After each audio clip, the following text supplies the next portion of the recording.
تلفزيون الدنيا يواصل فضح فبركات التضليل الإعلامي التي تستهدف سوريا.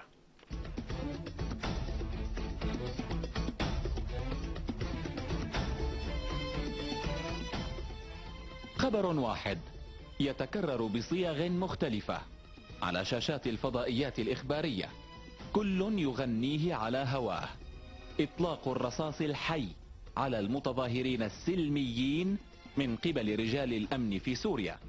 نحن هنا ليس من مهمتنا أن نقول أو نناقش موضوع اللا إطلاق نار يحدث في سوريا، فهناك نار يطلق وسلاح يرفع، ولكن كيف تنقل صورة رفع السلاح على شاشاتهم؟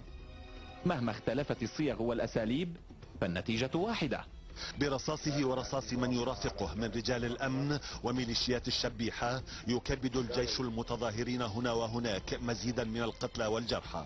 والأفلام التي يعرضونها في تقارير كهذه وغيرها أكثر من الهم على القلب. لا يدعون مقطعا، بس يا حصرتي في مقاطع محسوبة على الرز ومقاطع محسوبة على البرغل يلي شنق حاله، ومنها هذا المقطع الذي لا يخدم سلميتهم، وهو ملتقط بالكاميرات نفسها التي تسوق الأفلام إلى محطاتهم، ولكن لا مساحة لها في أخبارهم وتقاريرهم. أين المظاهرة التي يقمعها الأمن هنا؟ وأين الهتافات التي تطالب بالحرية هنا فأسكتها رصاص الأمن؟ وعلى الجانب الآخر هم أنفسهم يعرضون مظاهرات تخرج ويقولون في سوريا الصورة تظهر تجمعا وهتافات، ولا سلاح مرفوع ولا شغب فيها، ولا أمن اقترب منها ولا شبيحة.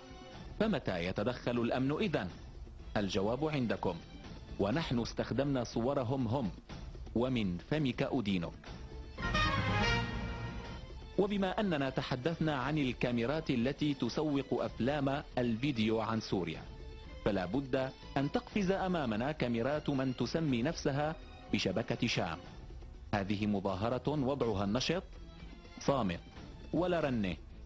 المقطع بعنوان: مظاهرة صامتة في حرم جامع دمشق كلية الهمك، وبتاريخ 28 من آب، يعني العيد مو بكرة، بعد بكرة. ما حدا فاضي يحك راسه، ناهيك عن أن الوقت وقت عطلة صيفية، يعني لا طلاب ولا دوام، والمصور منهمك بالتصوير. منظر طبيعي خلاب، وللتوثيق والمصداقية بعض الأبنية. هاي بناء الأحمر جامعة دمشق. ولكن أين المتظاهرين؟ ها هم بردوا بآخر آب، قام تغطوا باللافتات. أما بقية أرجاء الكلية ما في الدومري.